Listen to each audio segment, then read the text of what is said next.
अभी तक राजयोग में हमने यम, नियम, आसन और प्राणायाम के बारे में पढ़ा है। आज हम लोग जानने वाले हैं प्रत्याहार के बारे में। प्रत्याहार क्या होता है? प्रत्याहार का मतलब होता है कि हमारी जो सेंसेस, हमारी सेंसेस का मूवमेंट हमेशा बाहर की तरफ होता है। आंखें कहाँ देखती हैं? बाहर की तरफ। उसको अंदर का कुछ दिखता है क्या? वो अंदर देख के बता सकती है कि मेरा लीवर कैसे दिखता होगा? क्या अंदर का हम कुछ भी देख सकते हैं? कहीं पर भी कुछ भी दिखता है हमको? नहीं दिखता। तो हमारी सेंसेस, हाँ, यस, हम इमेजिन कर पाते हैं, बट वो देखना तो नहीं हुआ। Imagination can not be vision. मैं इमेजिन कर रहा हूँ कि मैं अमेरिका में हूँ, तो मैं इमेजिन कर रहा हूँ अमेरिका में हूँ, बट मैं एक्चुअली अमेरिका को तो नहीं देख रहा हूँ। I am just imagining in my senses कि मैं अमेरिका को देख रहा हूँ। तो जो हमारे सेंसेस होते हैं वो हमेशा बाहर की तरफ देखते हैं, अंदर कुछ नहीं देख सकते। हमारी अंदर आंखें, अंदर का हमारे आंखें कुछ नहीं देख सकती कि हमारा ब्रेन कैसा दिखता है, हमारा हार्ट कैसा दिखता है। हमें पता है हार्ट कैसे दिखता है क्योंकि हमने उसकी पिक्चर देखी है हार्ट की, या फिर हमने रियल हार्ट को देखा है। हम लोग जैसे जब हम एनाटॉमी पढ़ा करते थे तो उस समय हमें बॉडी का डिसेक्शन किया जाता था। तो जब बॉडी का डिसेक्शन करते थे तो एक एक पार्ट को देखने को मिलता था। तो when we can see the when the person is not alive, जब वो डेड है तब हम उसको देख पा रहे हैं। तो जितने भी सेंसेस हैं वो हमेशा हमें बाहर की तरफ ले जाएंगे। कान से हम बाहर का सुन सकते हैं। Right now you are able to hear what I am saying, but आपके अंदर जो साउंड हो रहा है वो, हाँ, वो पैल्पिटेशन, वो तेज हो जाती है। बस धड़कन को, दिल की धड़कन को सुन पाते हैं, वो भी when it is very fast. और कोई साउंड सुन पाते हो आप अंदर की? अंदर कुछ तो आवाज होती होगी। अरे घर में खाना बनाते हो तो कितनी आवाज होती है। कभी बर्तन बजता है, कभी सीटी की आवाज आती है, कभी ऐसे करछी चलाने की आवाज आती है। सर लेकिन लोग बोलते हैं दिल से सुनो, मन से करो, ये करो, ये कहाँ से आता? मेरे को तो समझ नहीं आता यही एग्जैक्टली बड़ा अच्छा क्वेश्चन है कि दिल से सुनो, मन से सुनो। माना दिल से सुनो, मन से सुनो, पर अंदर का कुछ सुनाई नहीं देता ना। हाँ, ये फील कैसे होता है? मतलब अंदर जो सुन कह रहे हैं, कर रहे हैं, वो यस, वाला और इसके दिमाग लिए वाला। इसके लिए हमें अंदर जाना। हमारे अंदर भी साउंड है, हमारे अंदर भी साउंड है। उस साउंड को नाद कहा गया है। अंतर्नाद, नाद, ठीक है। तो अंतर्नाद, हाँ, जैसे शंखनाद होता है ना, वैसे हमारे अंदर नाद है, हमारे अंदर अलग अलग साउंड्स हैं जिसको हम सुन नहीं पाते क्योंकि हमें इन शब्दों को सुनने की आदत है बाहर जो बोले जा रहे हैं, बट अंदर जो साउंड आते हैं उसको सुनने की हमें हैबिट नहीं है क्योंकि हमारे कान उसको परसीव नहीं कर सकते। हमारी आंखें अंदर का देख नहीं सकती। हम इमेजिन कर सकते हैं बट देख नहीं सकते। हम दिल से सुन सकते हैं। दिल की सुनो मतलब समथिंग, ऐसा क्यों कहा जाता है कि दिल की सुनो? उस वर्ड का मतलब ये है कि क्या इमोशनली क्या डिसीजन लेना है, उस पर ये डिसाइड करो कि आपका दिल क्या कह रहा है, वो आपको सुनना है। तो it is nothing but hear emotions, they are talking about emotion, but actually तो कुछ सुनने की बात नहीं हो रही है वहां पर। अब तीसरा, आंखें बाहर देख रही हैं, कान बाहर का सुन रहे हैं, और जो शब्द हम बोल रहे हैं वो भी हमें सुनाई नहीं दे रहा है, वो भी बाहर ही जा रहा है। तो इसका मतलब सारे सेंसेस बाहर जा रहे हैं, दे आर गोइंग आउटवर्ड्स। इसलिए हमें बाहर की दुनिया चकाचौंध दिखाई देती है, इसलिए हमें बाहर की दुनिया अच्छी लगती है। Why we like the external things? Because बाहर में सब कुछ चकाचौंध है और हमें अंदर देखने की आदत है नहीं। तो ये बताइए, जिसको अंदर देखने की आदत नहीं है तो कहाँ आप अंधेरे में कंफर्टेबल रहोगे कि लाइट जहाँ जलेगी वहां कंफर्टेबल रहोगे? मैं आपको एक बंद अंधेरे थिएटर में भेज दूं जहाँ कुछ नहीं दिखाई दे रहा है, ऐसे ऐसा चल रहे हो आप, और एक जहाँ पर जगमग लाइट हो रही है, आप कहाँ कंफर्टेबल होगे? और जहाँ अंधेरा है वहां बड़ा अजीब सा लगेगा, right? You don't be that comfortable. इसलिए ह्यूमन बीइंग्स को ये आदत हो गई है कि वो सिर्फ बाहर की तरफ देखता है, उसको बाहर की चीजें आकर्षित करती है। उसके आंखों ने एक सुंदर सा विज्ञापन देखा जिसमें खाने की वस्तुओं के बारे में दिखाया, उसके मन में तुरंत उसे खाने की इच्छा जागृत हुई। उसने एडवर्टीजमेंट देखा, मुंह में पानी आया, बोले मुझे भी खाना है। फिर दुकान में गए और फिर खुशी ने खरीद लिया। और फिर हम सबको खिलाया, खुद भी खाया और सबको खिलाया। तो प्रत्याहार क्या है? प्रत्याहार का मतलब होता है कि we are denying the senses of their food. We are denying the senses of their food. प्रति एंड आहार। प्रत्याहार बना है दो शब्दों से। प्रति मीन्स नहीं और आहार मीन्स भोजन। तो वो कह रहा है कि हम अपने इंद्रियों को उनका भोजन नहीं देते। अब बाहर में कुछ गलत हो रहा है तो गांधी जी ने क्या बोला है? गलत मत देखो, वहां से आगे बढ़ जाओ। गलत मत सुनो और गलत मत बोलो। तो वो भी तो प्रत्याहार ही है कि बाहर की तरफ आप बहुत ज्यादा जाने के बजाय जितना जरूरी है वहां पर रहो।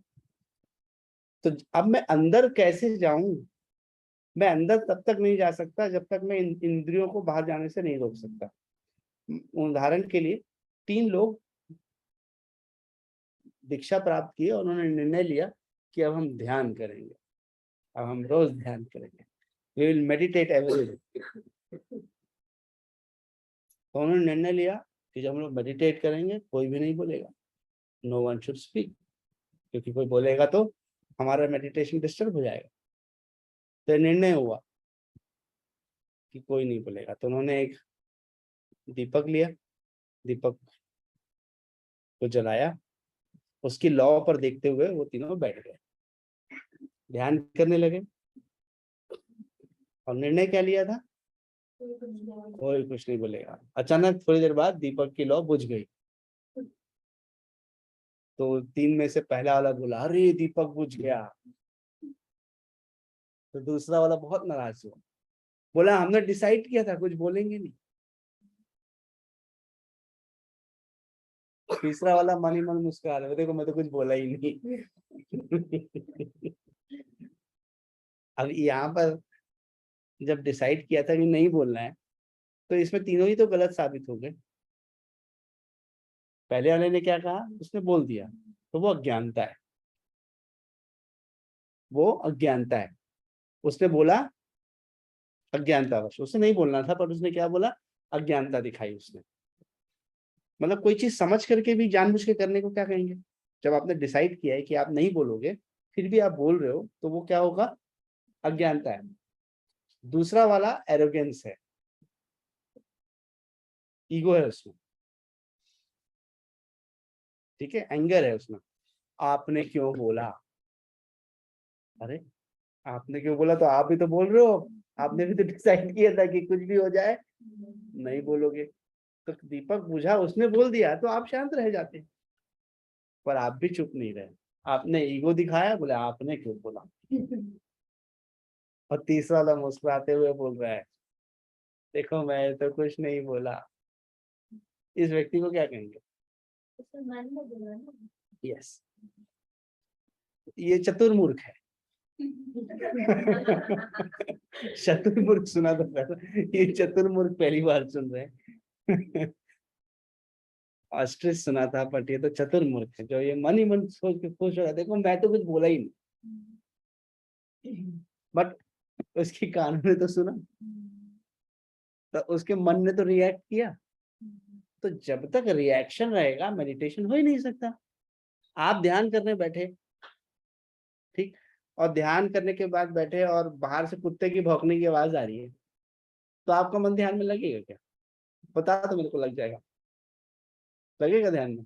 डिपेंड करता है, अगर हम मेडिटेशन करके उस स्टेज में आ जाते हैं कि हमको वो चीजें सुनाई ही नहीं देती। हाँ तो उस स्टेज में आ जाए तो, और अगर आप अभी अभी प्रारंभिक स्टेज में बैठे हैं तो अब सिर्फ और सिर्फ उस कुत्ते की साउंड सुनाई देगी। ध्यान तो बहुत दूर की बात है, सिर्फ और सिर्फ कुत्ते की साउंड सुनाई देगी। मुश्किल होगा ना फिर तो अंदर की चीज, कुछ चीजों को देखना या सुनना या समझना। तो भूटान में एक बहुत बड़ा आश्रम है।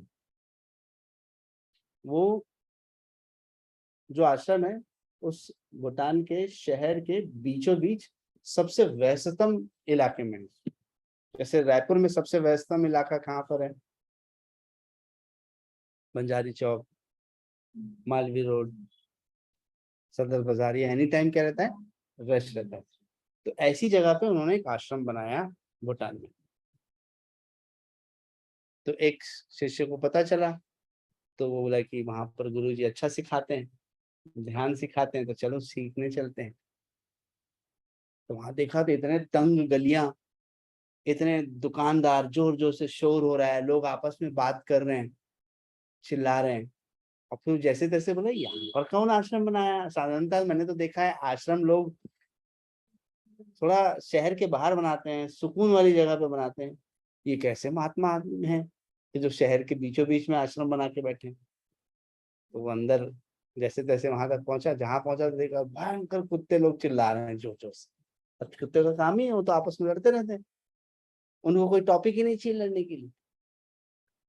इंसान को तो टॉपिक भी चाहिए, और कुत्तों को तो टॉपिक भी नहीं चाहिए होता है। मतलब इसका मतलब अगर इंसान बिना बात के लड़े तो किसके समकक्ष हो गया वो?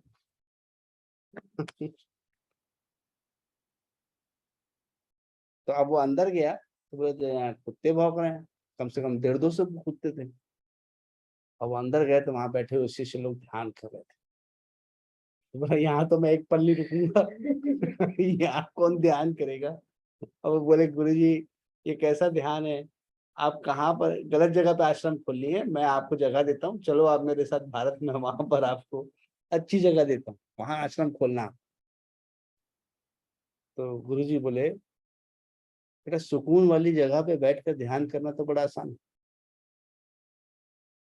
मुश्किल तो ये है कि जहां पर भीड़ भाड़ हो, शोर हो। और ये जो कुत्ते देख रहे हो 150-200, ये कहीं से आए नहीं है, ये मैंने पाल के रखे। पाल के रखे गए। ये मैंने पाल के रखे ताकि मेरे शिष्यों को आदत हो जाए कि कुत्ते के भौंकने भी मेरे को ध्यान करना आना चाहिए।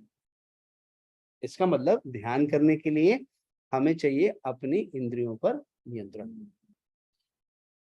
ध्यान करने से पहले वो क्या करवा रहे हैं? प्रत्याहार। आपकी इंद्रियों को बाहर चाहे कुछ भी क्यों ना हो रहा, उससे वो अप्रभावित रहे। 2 घटनाएं मैंने बताई आपको। एक 3 शिष्यों की जो ध्यान करने की कोशिश कर रहे थे, और वहां पर तीनों ने फिर क्या बातचीत की आपने समझा। और दूसरा उनको शांत जगह पर ऐसे मेडिटेशन करते हैं हम्म और ऐसे मतलब वो लेवल एकदम ज्यादा ऊपर हो चुका है, तो ऐसे हम्म शोर शराबा में जाके कर रहे हैं तो वहाँ पे माइंड थोड़ा एग्जैक्टली। अब इस चीज को मैं तीसरी घटनाक्रम से समझाऊं। सारा जब मन में दुविधा है तो उसका सवाल का जवाब होना चाहिए। एक महात्मा हिमालय गए। हिमालय जाने के बाद उन्होंने 10-15 साल तक तपस्या की, भरपूर तपस्या की, ध्यान करते रोज। अब कितने दिन वहां रहते? एक बार तो वापस आना ही था। लोग जाते हैं तो वापस तो आते ही है ना, वहां रह के थोड़ी ना अपना समय बिताते हैं। वापस आए तो एक गांव में पहुंचे। एक गांव में पहुंचे तो एक भिक्षा मांगते हुए कि माता जी मुझे कुछ भोजन करा दीजिए। तो उन्होंने कहा कि आप बैठिए, मेरा बच्चा छोटा है, उसको अभी मैं भोजन में उसको दे रही हूँ, उसको दूध पिला रही हूँ। अभी बाहर बैठे हुए 15 मिनट हो गया, 20 मिनट हो गया, 30 मिनट हो गया। अब माँ तो जब तक बच्चे को सुलाएगी नहीं तो आएगी नहीं, उसके लिए तो कोई प्रायोरिटी है नहीं। तो वो अंदर ही अंदर नाराज हो रहा है, ये अभी बोल के कहीं आ नहीं रही। फिर चलो जैसे तैसे हो गया, अंदर उसने खाना वाना खाया। खाना खा के बोला कि मैं अब थोड़ी देर ध्यान करूंगा। ठीक, ध्यान करने बैठा, बच्चा जोर जोर से रोने लगा, चिल्ला चिल्ला के रोता। अच्छा माँ चुप कराती, वो और जोर जोर से रोता। तो ये जो ज्ञानी आए थे, कुछ देर तो कोशिश की ध्यान करने की, पर फिर थोड़ी देर बाद इनसे ध्यान हुआ नहीं, क्योंकि बच्चे के रोने की सुनने की आदत थी नहीं उनको। उन्होंने आज तक तो वो सुनसान वीरान जगह पर ही प्रैक्टिस की थी। तो ऐसी प्रैक्टिस तो उन्होंने पहली बार किया। बोला अरे बाप रे। तो तुरंत अपना पोटली उठाए और भागे यहाँ से। यहाँ नहीं रुकना है हमने को। इसका मतलब ये कि इंसान जिस चीज को अभ्यस्त हो जाएगा वो उसी को हैबिट बना सकता है। ये महात्मा बाहर से आए तो बच्चे की रोने की आवाज, तो इनको 10 साल का ध्यान तो बर्बाद हो गया पूरा। नहीं हो गया 10 साल का ध्यान बर्बाद। और ये दूसरे महात्मा है जो कुत्ते के भौंकने में मेडिटेशन करवा रहे हैं। तो ये बोल रहे हैं कि हम जिस चीज में मनुष्य का शरीर और मन को ढाला जाए, आसन में शरीर को ढाला जाता है। तो बोलते जिस तरह से शरीर को ढाला जाए, शरीर को वैसा ढल जाना चाहिए। मैं आपको पद्मासन में बैठा दूं और 15 मिनट बोलूं हिलना नहीं, तो आपको हिलना नहीं है। आपको ऐसे अपने शरीर को बनाना पड़ेगा। आप वृक्ष आसन में चले गए, 2 मिनट तक मुस्कुराते हुए खड़े रहो, तो ऐसा नहीं कि 30 सेकंड 40 सेकंड गुजरा तो इधर डोल रहे हैं फिर उधर डोल रहे हैं और फिर एकदम कष्ट हो रहा है, बोले बहुत दर्द हो रहा है सर, निकाल दो नीचे बैठा दो, बहुत हो गया अब नहीं करना आसन वासन। जो सोच के आई थी योगा टीचर बनना, नहीं बनना मेरे को, मैं जा रही हूँ, इतना दर्द हो गया मेरे को। तो सहन शक्ति होनी चाहिए, यही तो तपस्या हुई। अगर आप में सहने की शक्ति नहीं है तो योगा से मत जुड़िए, क्योंकि आपको शारीरिक रूप से मानसिक रूप से बहुत ज्यादा स्ट्रांग रहना पड़ेगा। क्योंकि लोग आपको अपनी तकलीफें बताएंगे। हो सकता है आप भी कुछ तकलीफ से गुजर रहे हो। ऐसा इस संसार में कोई भी नहीं है जिसको कोई तकलीफ नहीं है या नहीं हुई है। कोई मिलेगा नहीं आपके पास, कोई ना कोई समस्या किसी ना किसी को होती है।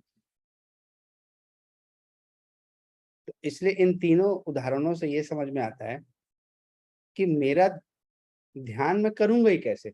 मैं ध्यान में आगे बढ़ ही नहीं सकता जब तक मेरी इंद्रियों पर मेरा नियंत्रण ना हो। तो मैं ध्यान कर ही नहीं सकता। अब उदाहरण लेते हैं चौथा। माँ जी बैठी ध्यान में, माला जप रही, आंखें बंद करके भगवान के मंदिर में, ओम नमः शिवाय ओम नमः शिवाय। बहू ये देखना तो किचन में चढ़ा के रखी हूँ, ओम नमः शिवाय। अच्छा वो बच्चे के पास वो दूध का पैकेट पड़ा होगा, बॉटल पड़ी होगी, उसको धोने में डालते हैं, ओम नमः शिवाय ओम नमः शिवाय। अच्छा देखो वो दादाजी के खाने का टाइम हो गया है, मेरे को थोड़ा पूजा में टाइम लगेगा, तुम उनको खाना खिलाओ, ओम नमः शिवाय शिवाय।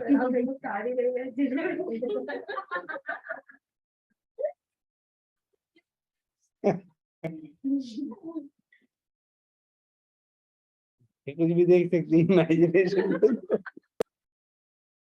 इमेजिनेशन कुछ भी हो सकता है। तो ऐसे में क्या ये दादी माँ ध्यान कर रही है? इनका ध्यान बाहर की सब चीजों में है, अंदर कुछ भी नहीं है।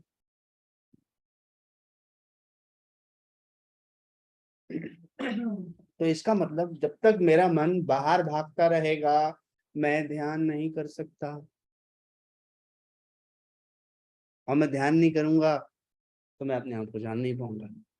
मैंने अपने साथ समय स्पेंड ही नहीं किया। मैं आंखें बंद करता हूँ तो मुझे अंधेरा दिखाई देता है, तो मैं आंखें खोल लेता हूँ। 4 मिनट आंखें बंद करने के बाद तो एंग्जाइटी हो जाती है इंसान को। क्लासरूम में बोल दिया जाए आंखें बंद रखो, तो थोड़ी देर में एक आंख खोल के देखते हैं कौन कौन आंखें खोल के रखा हुआ। किसकी किसकी आंखें बंद है, किसकी किसकी खुली है। ऐसी तो एंग्जाइटी है इंसान के, मनुष्य मतलब 4 मिनट 5 मिनट भी आंखें बंद नहीं कर रहा है। इनफैक्ट भ्रामरी कर रहा है मान लो, तो ऐसा अब कान बंद रखना है, कुछ सुनना नहीं है बाहर का। भ्रामरी करते हो धीरे से कान खोल के सुनेगा किसका किसका हो गया, तब अपना भी बंद करें। तो हमारा ह्यूमन माइंड इतना एंग्जाइटी का शिकार हो गया है कि वो 4 मिनट 5 मिनट आंखें बंद नहीं कर सकता। वो बाहर की दुनिया से रेगुलेट हो रहा है। अच्छा उसको ऐसा लग रहा है शवासन में गया तो बोले मैं ज्यादा देर रह गया, पता चला मैं सो गया, तो और सब लोग उठ के निकल लिए, तो और मैं यहाँ लेटा रह जाऊंगा फिर तो। इस भय के मारे वो अपने आप को रिलैक्स भी नहीं होने दे रहा है। जब शवासन में हम डालते हैं लोगों को तो 10-12 मिनट जो आप लोग सीखोगे अभी डीप रिलैक्सेशन टेक्निक्स जो होती है, 3 तरह के रिलैक्सेशन टेक्निक सीखोगे, IRT, QRT और DRT। तो IRT means instant relaxation technique, QRT मतलब क्विक रिलैक्सेशन टेक्निक, और DRT मतलब डीप रिलैक्सेशन टेक्निक। तो कई लोग तो रिलैक्सेशन में भी ये सोच रहे होते हैं, अरे मैं सो गया तो फिर बाकी लोग क्या सोचेंगे मेरे बारे में, और इस चक्कर में वो रिलैक्स भी नहीं कर पाते। इतना ज्यादा हम पर एंग्जाइटी हावी है। मैं रियल लाइफ सिचुएशन बता रहा हूँ, what I am speaking is happening with us. क्या आपने कभी ऐसे आंखें खोल के देखा? बोला ना, देखा। इसका मतलब हम एंग्शियस हैं, तो हम योग करते हुए भी कैसे एंग्शियस रह रहे हैं? तब तो फिर ये योग नहीं हो पाएगा। तब तो ये फिर हम सिर्फ दुनिया को दिखा रहे हैं कि हम योग कर रहे हैं, पर वास्तविकता में हम योग नहीं कर रहे हैं। क्योंकि योग कर रहे होते तो हमको इस बात से प्रभावित नहीं होना चाहिए।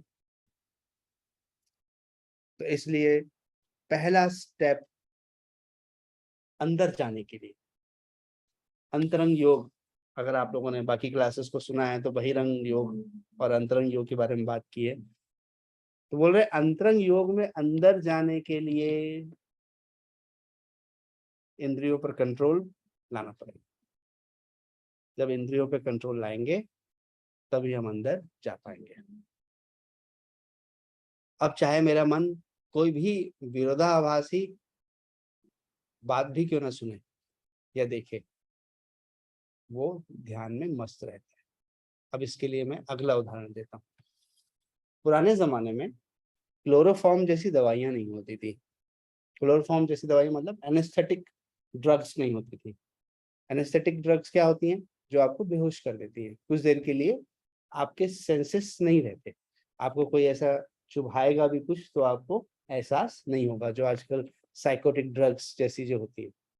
तो पुराने जमाने में ऐसी एनेस्थेटिक ड्रग्स नहीं होते थे। तो एक फकीर भैया थे, वो बैठे हुए थे, तो गलती से उनके पीठ पर आकर के एक तीर लग गया। अब कोई कर रहा होगा शिकार विकार या जो भी प्रोसेस हो रही होगी, तो अब तीर ज्यादा अंदर चला गया। अब पहले सर्जन तो थे नहीं, तो बोले तीर निकालने जाए तो भारी तकलीफ हो, निकालो तो कैसा लगे कि कुछ कट रहा है। तो वो जोर जोर से चिल्लाते, तो लोग डर के मारे उस तीर को भी नहीं निकालते। तो वहां बैठे हुए एक सज्जन ने कहा कि भाई अभी तीर मत निकालो, थोड़ी देर बाद ये नमाज पढ़ने बैठेंगे और तब निकाल लेंगे। बोले क्यों? बोले देखो तो सही जादू। थोड़ी देर बाद वो फकीर जो है उसका नमाज का टाइम हो गया। एक मुस्लिम को 5 बार नमाज अदा करना होता है और हिंदू को 5 बार पूजा करना होता है। 5 बार तो पूजा नहीं करता हिंदू, पर एक मुस्लिम कोशिश करता है कि वो दिन में 5 बार जहां पर भी हो, ट्रेन में होंगे वहीं पर शुरू हो जाएगा। मैंने देखा है उन लोगों को, वो ट्रेन में बैठ के शुरू हो जाएंगे। जगह स्थान कुछ भी नहीं देखते। इतना कट्टरवादिता होती है विचार में, करना है तो करना है। तो जैसे ही वो नमाज अदा करने के लिए गए, आंखों को बंद किया, उसके 7-8 मिनट बाद उनके तीर को खींचा गया, उनको एहसास तक नहीं हुआ। ये है अव्वल दर्जे का ध्यान, ये है वास्तविक ध्यान, जहां पर सेंसेस का मतलब, ये जो मैंने उदाहरण दिया ये टच वाले सेंस का उदाहरण दिया मैंने।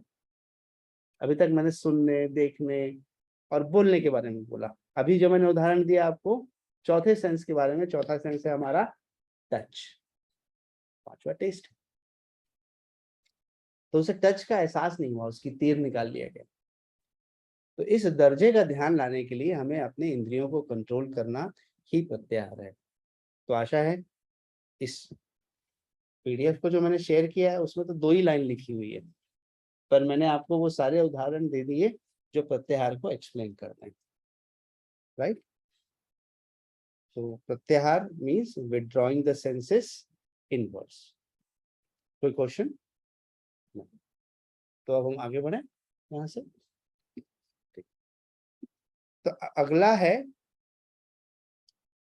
अंतरंग योग।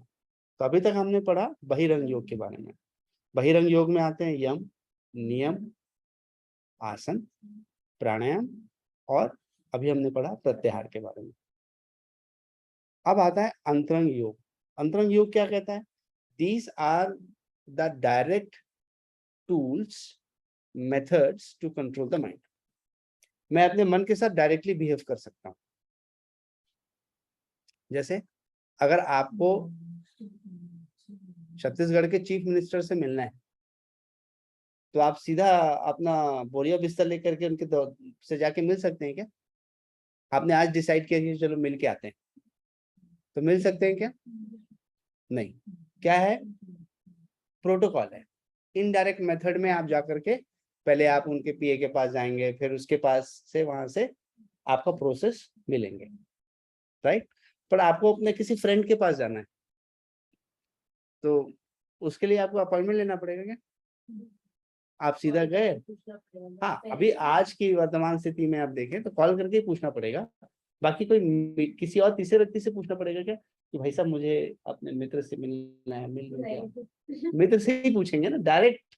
यहाँ पर मित्र के साथ कन्वर्सेशन डायरेक्ट है, पर चीफ मिनिस्टर के साथ कन्वर्सेशन इनडायरेक्ट है। किसी और के मेथड से डायरेक्ट आप चीफ मिनिस्टर को फोन करके नहीं बोलेंगे कि मैं खुशी बोल रही हूँ और मैं आ रही हूँ। मैं आपके घर में आऊंगी तो आपके घर में खुशियां ही खुशियां हो जाएंगी। खुशी, राइट? तो आप डायरेक्ट बात नहीं कर सकते उनसे, पर अपने फ्रेंड को कॉल करके बोल सकते हो मैं खुशी बोल रही हूँ, मैं आ रही हूँ। तो बोले आजा।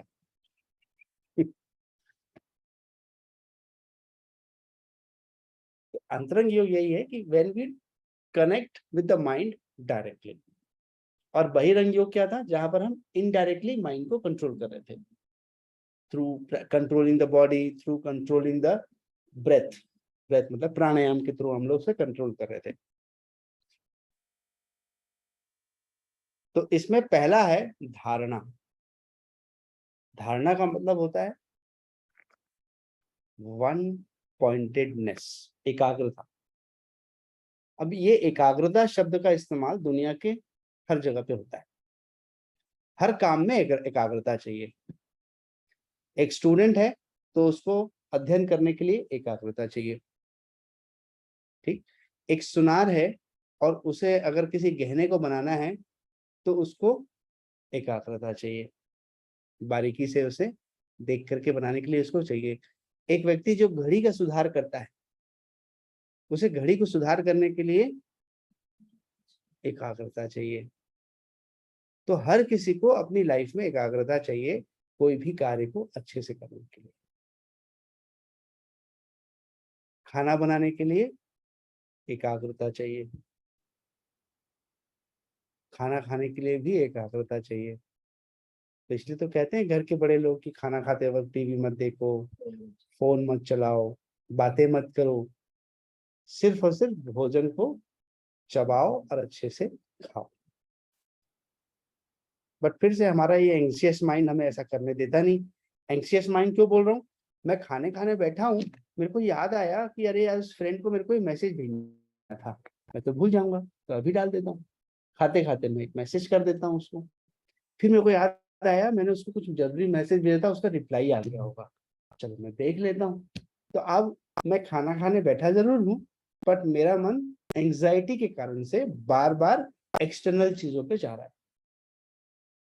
और मैं चाह के भी रोक नहीं पा रहा हूँ। हो सकता है मैं 5 दिन में 3 दिन अपने आप को रोक पाता हूँ, पर 2 दिन नहीं रोक पाता। अच्छा, जब नहीं रोक पाता तो मेरे बॉडी को भी आदत हो जाती है, अच्छा मैं तो ऐसा मैनेज कर ही लेता हूँ। लोग फोन चलाते हुए, फोन पे बात करते हुए गाड़ी चला लेते हैं ना, क्योंकि उनको पता चल जाता है कि ऐसा तो मैं कर सकता हूँ, इसमें तो कोई दिक्कत नहीं हो रही है। जब तक उसका एक्सीडेंट ना हो जाए या उसके साथ कुछ गलत ना हो जाए, तब तक तो उसके मन को यही लगने लगता है ना। तो अब उसको आदत बना लेता है, वो जाते जाते कोई फोन आता है तो फट से ऐसे कान में दबाता है और बात करते हुए निकल जाता है। क्यों? उसके मन और शरीर ने एक आदत बना ली कि ऐसा तो मैं कर सकता हूँ, इससे तो मेरी आदत है, इससे तो मुझे कोई प्रॉब्लम नहीं हो रही है। धीरे धीरे ऐसे ही हमारे जीवन में एंजाइटी बढ़ती चले जाती है। हम छोटी छोटी हैबिट्स को डेवलप कर लेते हैं और माइंड उसको अडॉप्ट कर लेता है। माइंड को क्या करना है? उसने बोला अच्छा ये आपको अच्छा लग रहा है, अडॉप्ट इट, रख लो। जैसे दुबई के शेख होते हैं ना, उनकी पत्नी बोली ये चाहिए, रख लो। बोले ये देश पसंद आता है, बोले रख लो। तो अडेप्टेबिलिटी आती है। तो इसलिए हमें सोच समझ करके अडेप्टेबिलिटी बनाने की जरूरत है, और इसी को धारणा कहते हैं। मैं जिस जिस बात की एकाग्रता की आदत बना लूंगा वो मेरी आदत में आ जाए। मानो अर्जुन को लक्ष्य मिला, तो लक्ष्य तो सबको मिला था, पर अर्जुन ने दिखाई एकाग्रता और बाकी लोगों ने दिखाई अनेकाग्रता। उनको चिड़िया की आंख छोड़ करके बाकी सब दिखा, पेड़ की टहनी दिखी, एक को तो बंदर भी दिखा था। बोले गुरु जी बंदर दिख रहा है। देखो चिड़िया देखने वाला तो बंदर क्यों देख रहा है? अर्जुन ही था जिसको चिड़िया की आंख दिखाई दी। तो किसकी एकाग्रता अच्छी थी? अर्जुन की, पर उससे ज्यादा एकलव्य की थी। Eklavya was more focused and one pointed. उसका नाम ही था एकलव्य। एक लक्ष्य पर सीधा निशाना लगाता था और अर्जुन से कहीं बेहतर धनुर्धर था। तो गुरु द्रोणाचार्य ने उससे अंगूठा मांग लिया उसको और उसने दे भी दिया। और उसने क्या बोला था पता है? मैं आपका ध्यान करके प्रैक्टिस करता हूँ, मैं आपको गुरु के रूप में स्वीकार करके आपका ध्यान करके मैं रोज प्रैक्टिस करता हूँ। और इतने अव्वल दर्जे की प्रैक्टिस उसने की कि ये जो गुरु जी ने अर्जुन को सिखाया था उससे बेहतर धनुर्धर ये निकला। तो गुरु जी ने बोले अब कहीं मैं तुम्हारा गुरु हूँ तो गुरु दीक्षा ना दो। बोले मांगिए सर, आपको क्या चाहिए? बोले आपको अंगूठा दे दो, यही ठीक लग रहा है मेरे को तो। नहीं तो आप तो आगे निकल जाओगे अर्जुन भैया से, और मैं नहीं चाहता कि आप अर्जुन भैया से आगे निकलो, नहीं तो मेरी शिक्षा पे लोग क्वेश्चन मार्क कर देंगे। प्रॉमिस किया था ना कि मतलब अच्छा धनुर्धर बनाएंगे अर्जुन को। अच्छा धनुर्धर बनाएंगे, बट उनको ये लगा कि ये व्यक्ति मेरा ध्यान करके आगे बढ़ गया अच्छा। और मैं जिसको सिखा रहा हूँ वो मुझसे पीछे रह, ये पीछे रह जाएगा। तो ऐसे में लोगों को तो ये लगेगा कि ये ध्यान करके आगे निकल गया और ये पीछे रह गया। तो उन्होंने लोगों में ये भावना ना आने पाए, बट उन्होंने लोगों में ये भावना लाने की बजाय और उल्टी भावना लाके छोड़ दी। ऐसा करके अर्जुन से अच्छे धनुर्धर। कर्ण भी बहुत अच्छा धनुर्धर थे, कर्ण दानी भी था। और इसलिए कभी भी कर्ण और अर्जुन को श्री कृष्ण युद्ध के मैदान में आमने सामने नहीं आने देते थे। वो हमेशा उनको अलग रखते थे, क्योंकि ये दोनों सामने आएंगे तो अर्जुन नहीं बचेगा। तो उसकी भी एकाग्रता अव्वल दर्जे की थी। इसका मतलब हमें जीवन में उपलब्धि हासिल करने के लिए, बेहतर बनने के लिए सिर्फ और सिर्फ एकाग्रता अर्थात धारणा चाहिए। जितनी ज्यादा आपकी धारणा एकाग्रता बेहतर होगी उतना आपका सक्सेस रेट होगा। एक स्टूडेंट आया, उसको टीचर ने किताब दी, बोले इसको पढ़ना है। जी गुरु जी। बोले इसको आज शाम तक खत्म कर लेना। जी गुरु जी कर लूंगा। दूसरे स्टूडेंट के पास गए, बोले इस किताब को अच्छे से पढ़ना है, शाम को सवाल पूछूंगा, पूरा पढ़ लेना। जी गुरु जी। शाम को आए, सवाल पूछे तो पहले वाले से उसने फटाफट पूरी किताब कर ली। गुरु ने सवाल पूछा तो उसको कुछ नहीं आता। बोले किताब तो तुमने पूरी पढ़ी है पर एकाग्रता से कुछ नहीं पढ़ा। तुम तो सिर्फ ये, गुरु ने बोला कि पढ़ लेना तो तुमने फटाफट पूरे सारे पढ़ लिया, तुम बहुत आज्ञाकारी शिष्य हो। और दूसरे को बोला अच्छे सवाल पूछूंगा पढ़ लेना, तो उसने 3 ही पेज पढ़ा था। बोले गुरुजी मैंने सिर्फ ये 3 चीजें पढ़ी हैं, आप इससे जुड़ा हुआ मुझसे कुछ भी पूछ लीजिए, मैं आपको सही सही जवाब दूंगा। तो अब दोनों में किसका अध्ययन बेहतर हुआ? एक जिसने पूरी किताबें खत्म कर दी थी और दूसरा जिसने सिर्फ 3 पन्ने पढ़े थे। इसका मतलब एक पल की एकाग्रता से किया गया कार्य घंटों के पन्ने पलटने से बेहतर है। ये तो पहले भी प्रूव्ड है, हेंस प्रूव्ड कि कम करो पर अच्छा करो। इसलिए योग में जगह जगह पे धारणा आएगा। जब आसन करना शुरू करेंगे तो आपको सांस पे एकाग्रता लानी है। आपको शरीर के अलग अलग अंगों पर एकाग्रता लानी है। हर आसन में कुछ एकाग्रता का बिंदु होता है। जैसे उदाहरण के लिए अगर हम सर्वांगासन कर रहे हैं तो थायराइड ग्रंथि हमारे एकाग्रता का बिंदु होता है। हम भुजंगासन कर रहे हैं तो हमारे हार्ट एकाग्रता का बिंदु होता है। हम पश्चिमोत्थानासन कर रहे हैं तो हमारे पाचन के अंग, लिवर, स्टमक, इंटेस्टाइन, ये हमारे एकाग्रता का अंग होता है कि यहाँ पर रक्त का प्रवाह बढ़ रहा है। हम धनुरासन कर रहे हैं तो कमर में हमारा एकाग्रता का हिस्सा होता है। और इन जनरलाइज जब आपकी एकाग्रता शरीर से परे उठती है तो फिर शरीर में अलग अलग बिंदु हैं। जैसे आपने सुना होगा शांभवी मुद्रा। शांभवी मुद्रा होती है जहां पर हम दोनों भौं के बीच में एकाग्रता से देखते हैं।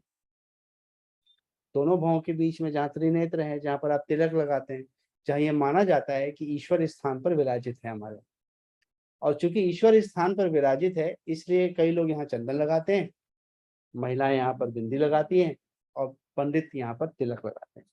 यहीं पर क्यों तिलक लगाते हैं, यहाँ क्यों नहीं लगाते? नाक पे क्यों नहीं लगाते तिलक लगाने का? यही नाक पे लगा दो तिलक, या फिर यहाँ पर। यस, अना यहाँ पर आग्नेय चक्र है। तो एक तो चक्र है पर हर किसी को तो चक्र के बारे में पता नहीं है। तो ये ईश्वर का स्थान है और हम लोग इसको फिजियोलॉजिकली, मेडिकल भाषा में इसको पीनियल ग्लैंड की जगह कहते हैं। पीनियल ग्लैंड अर्थात इंट्यूशनल पावर, जो हमारे उस शक्ति का नाम है जिसमें हमें आभास होता है छोटी छोटी चीजों का कि ये हो सकता है, ये ऐसी परिस्थिति उत्पन्न होने वाली है। हमें नहीं पता चलता कई बार कि अब हो सकता है ऐसी परिस्थिति उत्पन्न हो। जैसे ही आपने देखा कि वो व्यक्ति गुस्सा हो रहा है तो आपका मन तुरंत आवाज कर देता है यहाँ से हटो, ये उग्र हो गया है तो हमारे पर बरसेगा। इसलिए जैसे ही प्रिंसिपल नाराज होता हुआ प्रवेश करता है तो सारे बच्चे साफ, क्योंकि उनको पता है अब हम पकड़ में आए तो फिर हम ही धुलेंगे। आज तो किसकी धुलाई होगी? जो सामने आएगा उसकी धुलाई होगी। मन की आवाज नहीं होती है, मतलब जो अब इंट्यूशनल पावर है, हमारी शक्ति है, आभास बताती है ये। तो आभास कई बार सही भी होता है और कई बार गलत भी हो जाता है। ठीक है, यही आभास के कारण से, जैसे एक अभी एक ऐसी कुछ पोस्ट था, उसमें एक गर्ल जो है वो ड्राइव करते हुए जा रही थी तो एक लड़का पीछे से चिल्लाते चिल्लाते उसकी तरफ आ रहा था। तो वो जितना पास आता है लड़की उतनी तेज भागती। उसको लगा कि ये मुझे कोई नुकसान पहुंचाने तो नहीं आ रहा है। तो तभी सामने से कोई एक और व्यक्ति आ रहे थे, उसने उस लड़की को रोक के बोला कि आपका स्टैंड हटा लो। तो लड़का जो पीछे से आ रहा था वो आके लड़की से कहता है भाई यही तो बोलने आ रहा था मैं आपको। पर उसको क्या लग रहा था, उसे कुछ डर का आशंका हो रही थी, इसलिए वो आगे की तरफ भाग रही थी, पर वो तो उसकी मदद करने आ रहा था। तो कई बार हमारे आभास सही भी होते हैं और कई बार गलत भी साबित हो जाते हैं, क्योंकि हम किसके मन में क्या चल रहा है ये नहीं जान सकते। खुशी इस वक्त किसके बारे में सोच रही है वो हमें नहीं पता। हो सकता है वो सिर्फ अपने किताब पे एकाग्रता लगा रही हो।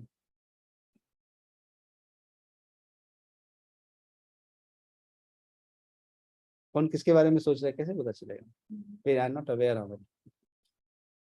तो धारणा is to concentrate on one object and then there should not be anything else between them.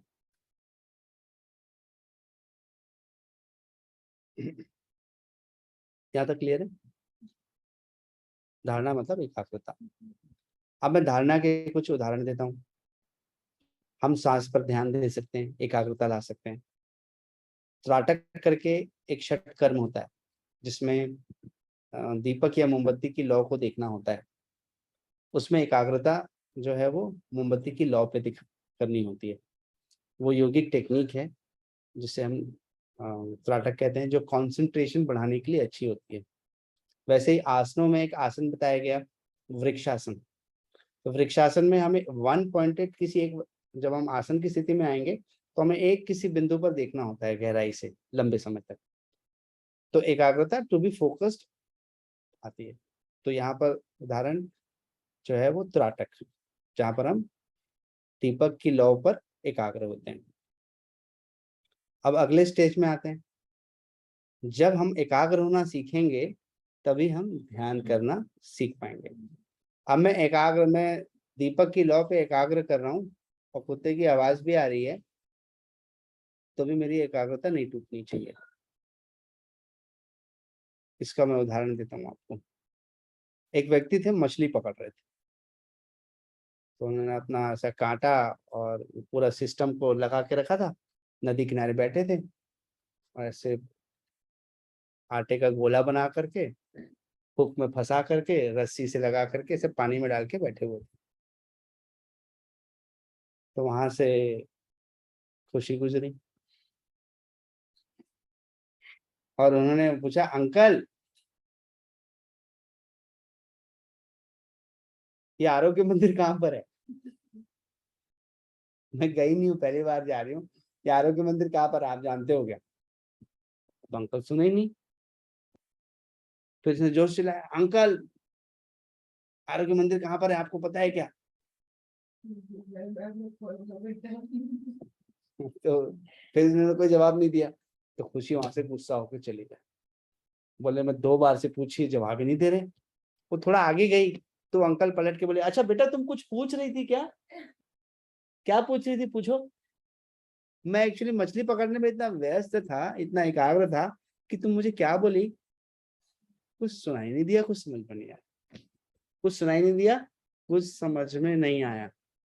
ऐसा बच्चों के साथ अक्सर होता है, जब वो टीवी देखते रहते हैं और माँ बोलती है आजा बेटा खाना खा ले, या कोई काम बोलती है कि जाके बाजार से ये लेके आ जा, तो उसका ध्यान ही नहीं रहता।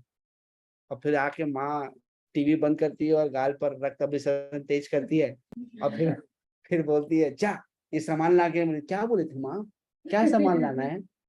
बताओ माँ बताओ, मैं लेके आऊंगा, अभी लेके आऊंगा। रक्त अभिसरण तेज होने के बाद उसकी एकाग्रता बढ़ गई। तब तक कुछ सुनाई नहीं दे रहा था, पूरी एकाग्रता टीवी में थी। वैसी जो किताब नॉवल पढ़ने में बिजी है उससे बात करो कुछ देर, वो कोई काम करने में बिजी है उससे कुछ बात करो तो कुछ सुनाई नहीं दे रहा है। आप बस बोले जा रहे हो, आप बके जा रहे हो, उसको कोई मतलब नहीं है, वो अपनी दुनिया में मग्न है। तो इसका अर्थ ये हुआ कि एकाग्रता ऐसी होनी चाहिए कि हमारे चारों तरफ क्या हो रहा है हमें इस बात का कोई आभास नहीं होना चाहिए। खुशी वापस आके फिर थैंक यू बोली अंकल को, थैंक यू अंकल, आपने मुझे आरोग्य मंदिर का एड्रेस बताया। कल आप यहीं फिर बैठना तो फिर पूछने आऊंगी। इस बार मैं किसी और का एड्रेस पूछ लूंगी आपसे। तब ध्यान क्या होता है? सब लोग बोलते हैं ध्यान करो, कोई बताता नहीं है ध्यान कैसे करना चाहिए। तो आज हम लोग जानते हैं ध्यान के बारे में।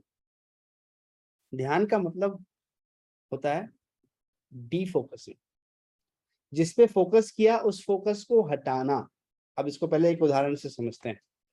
त्राटक ध्यान जो होता है, त्राटक में हम मोमबत्ती की लौ की तरफ एकाग्रता से खुली आंखों से देखते हैं, एक टक होकर के सिर्फ और सिर्फ मोमबत्ती की लौ को देखते हैं।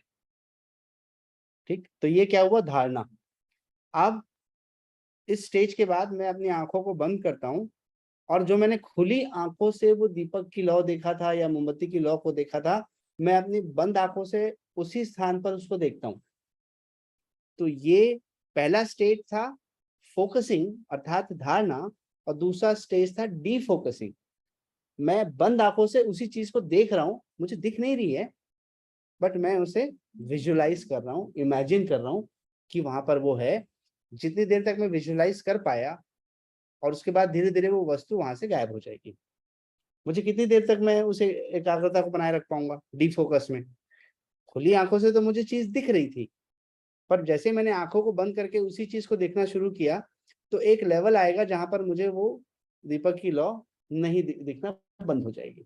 तो द मोमेंट मैंने एक लक्ष्य से धारणा शुरू किया और जब डीफोकसिंग स्टेज में पहुंचा तो वो लक्ष्य भी नहीं रहा, तो अब मैं ध्यान की स्थिति में, अब मैं अंदर जा चुका। अब मुझे जो एक ऑब्जेक्ट था वो भी हट गया। ठीक है, एक मेथड ये हुआ समझने के लिए। अब हम दूसरा मेथड लेते हैं ध्यान को समझने के लिए। मेथड नंबर 2 है कि ध्यान में 3 लोग इन्वॉल्व हैं। देयर 3 पीपल्स इन्वॉल्व इन ध्यान। बोले सर 3 कहाँ, मैं तो एक ही हूँ। तो आप 3 कैसे बता रहे हो आप? ठीक, तीन ऐसे हुए कि आप ये शरीर हो, ठीक, आप एक मन हो, आप एक शरीर, आप एक मन। अब ये बताइए, शरीर तो आपको अनुभूत हो रहा है, पर आपके मन में जो विचार आ रहे हैं वो आपकी को समझ में आ रहे हैं ना, दिख रहे हैं। इसका मतलब आप विचार तो नहीं हो। विचार अगर होंगे, आप विचार होते तो आपको दिखते कैसे? इसका मतलब तीन अलग अलग चीजें दिखाई दे रही है। एक आप जो फिजिकली हो, एक वो विचार जो अलग है, और तीसरा जो उन विचारों को देख रहा है। अभी मेरे सामने विचार आ रहा है, स्क्रीन में, टीवी पे स्क्रीन पे कुछ विचार आ रहा है कि खुशी बहुत अच्छी है, खुशी बहुत पड़ती है। तो इसका मतलब ये हुआ कि मैं तो शरीरवश तो यही बैठा हुआ हूं, पर मैं देख पा रहा हूं कि मेरे मन में क्या विचार आ रहा है। क्या आप देख पाते हैं? अपने विचारों को देख पाते हैं आप? क्या सभी अपने विचारों को देख पाते हैं? मतलब तीन लोग हो गए, एक मैं जो बैठा हुआ हूं, एक विचार जो चल रहे हैं, और एक जो विचार को देख रहा है। Someone who is observing that is आत्मा। जो उन विचारों को देख पा रहा है, वो कुछ कर नहीं रहा है, बट विचारों को देख पा रहा है। तो ध्यान की प्रक्रिया क्या हुई? ध्यान की प्रक्रिया हुई कि इन तीनों के इंटरेक्शन को ही ध्यान कहा गया। तो अब ध्यान करने में बैठा, तो ध्यान में ही कहा जाता है कि हमें वर्तमान मोमेंट में रहना है। We have to be in present. तो ये कहा गया कि मैं सिर्फ और सिर्फ अपने विचारों को ऑब्जर्व करूं। आप अपने विचारों को ऑब्जर्व करो। जो विचार आ रहे हैं रैंडमली, एक्स वाई जेड, आपके दिमाग में आ रहा है कि मैं आरोग्य मंदिर में हूँ, आज मैं खाना नहीं खाई हूँ, रैंडम मुझे कल ऑस्ट्रेलिया जाना है, परसों मुझे अपना ड्रेस खरीदने जाना है, फिर दिवाली आ जाएगी। तो रैंडमली जो विचार आ रहा है, आपको सिर्फ उन विचारों को देखना। The moment I start observing my thoughts, there are no thoughts. The moment I start observing what I am thinking, I don't have anything. ऐसा ही होता है, ऐसा ही ध्यान है। आप सिर्फ देखते रहो कि जो विचार आ रहा है उसको देखते रहो। Just observe. एक बार कोशिश करो सभी, जो विचार आ रहा है उसको देखो। खुली आंखों से देखो, बंद आंखों से देखो। खुली आंखों से देखोगे तो डिस्टर्बेंस होगा ना। आपको ये लैपटॉप दिखाई देगा, आपको ये टेबल दिखाई देगा, आपको बुद्ध जी दिखाई देंगे, आपको सारे लोग क्लास के दिखाई देंगे। आंखों को बंद करके देखो क्या विचार आ रहा है। एक बार सभी आंखों को बंद करो और देखो क्या विचार आ रहा है आपकी आंखों के सामने। उन्हीं विचारों को देखना बस है। You have to just observe what you are thinking. बस उसी विचार को देखना है, जो भी आप सोच रहे हो उसी को देखना है।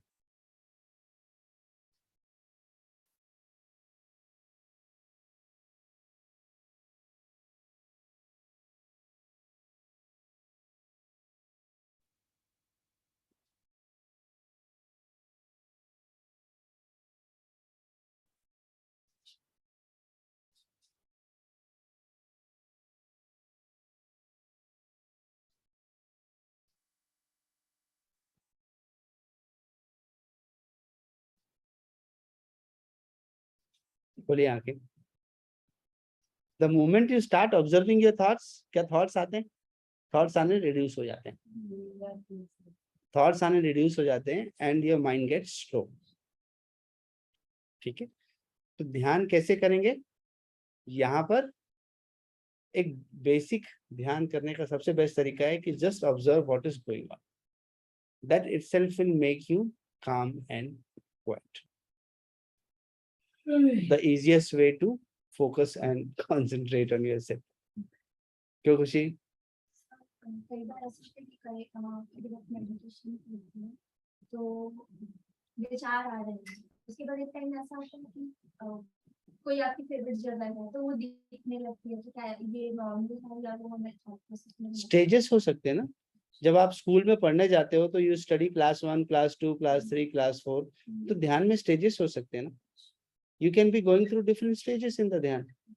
हो सकता है कि अभी आप क्लास 1 के स्टूडेंट हो, तो ध्यान आपको उस लेवल का कर रहे हो सकता है आप रोज आप 10 साल से ध्यान कर रहे हो तो आप क्लास 11th के स्टूडेंट बन गए, 10 साल का ध्यान पूरा हो गया तो 11वीं में पहुंच गए। हो सकता है खुशी 15 साल से ध्यान कर रही हो तो ग्रेजुएट हो चुकी हो सकता है प्रिया जी जो है वो 16-18 साल से ध्यान कर रही हूँ तो हो सकता है वो पोस्ट ग्रेजुएट इन ध्यान हो सकती है। The moment and the time we spend consciously with more effort with oneself, we become thoughtless. So becoming thoughtless is ध्यान। एक और तरीका है ध्यान को समझाने का। पहला तरीका समझाया था एकाग्रता से वापस आना, कैंडल की फ्लेम को देख करके नहीं, उसी को बंद आंखों के सामने देखना। दूसरा 3 व्यक्तियों का इंटरेक्शन। एक तरीका और है ध्यान को समझने का, वो तरीका है ये पहला विचार आया और ये दूसरा विचार आया, पहले और दूसरे विचार के बीच के गैप को ध्यान बोलते हैं। पहले विचार और दूसरे विचार के बीच के गैप को ध्यान बोलते हैं। इसका मतलब मेरा पहला विचार अगर आया था अभी और 1.5-2 मिनट बाद मुझे दूसरा विचार आया तो मेरा ध्यान था 1.5 से 2 मिनट का, जहां पर मुझे कोई भी विचार नहीं था। पहले और दूसरे विचारों के बीच जो खालीपन है उसे हम लोग ध्यान की परिभाषा दे सकते हैं। अब ध्यान बहुत सारे तरह के होते हैं, जिसने जो ठीक समझा उसने ध्यान की वो पद्धति बना दी, किसी ने उसको अलग अलग नाम दे दिया। ओशो ने उसे ट्रांसडेंटल मेडिटेशन का नाम दे दिया और उस मेडिटेशन को दुनिया जहान के लोग पसंद किया करते थे। Osho was the one of the most famous and liked person in the world. उसने तो अमेरिका में जाके खुद की अपनी एक कंट्री जैसे बसा दी थी, एक कंट्री जैसे बसा दिया था उसने, पूरा एक देश जैसे। वहां पर लोग उसके भक्त समान वहां रहते थे, इतने लोग उसके फॉलोअर्स थे। वैसे ही आर्ट ऑफ लिविंग, उन्होंने अपनी सुदर्शन क्रिया के ध्यान को बताया। वैसे ही गोयंका जी ने विपश्यना ध्यान के बारे में बताया, जो 10 डेज का साइलेंस बेस्ड मेडिटेशन है। 10 दिनों तक आपको कुछ बोलना नहीं है, you have to be totally silent for 10 days, और सुबह से शाम तक ध्यान की प्रक्रिया होती है।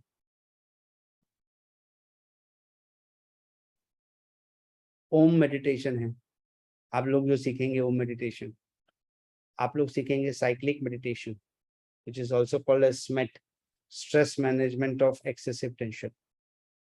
तो इन टेक्निक्स को सीखेंगे।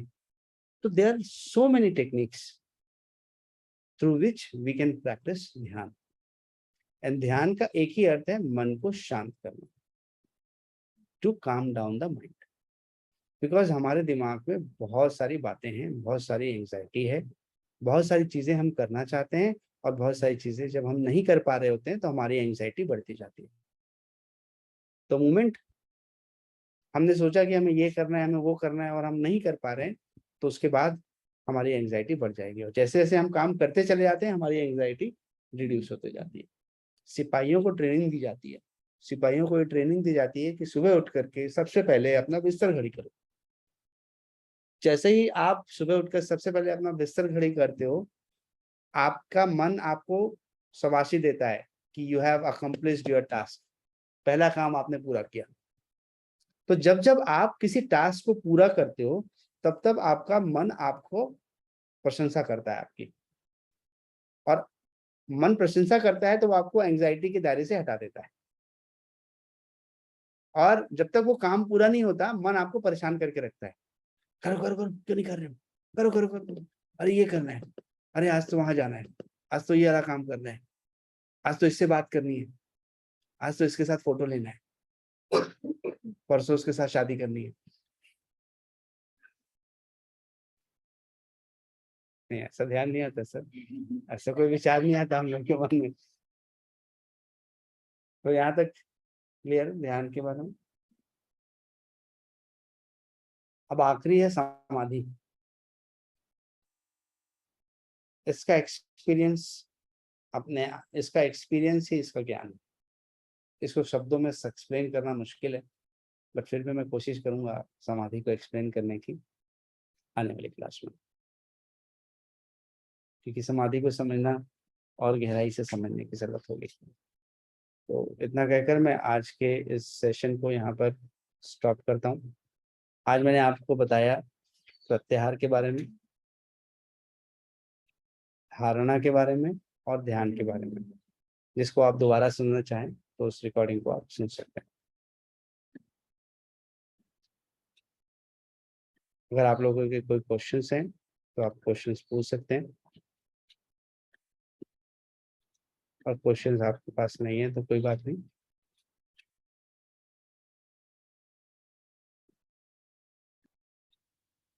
आप लोगों ने पढ़ना शुरू कर दिया?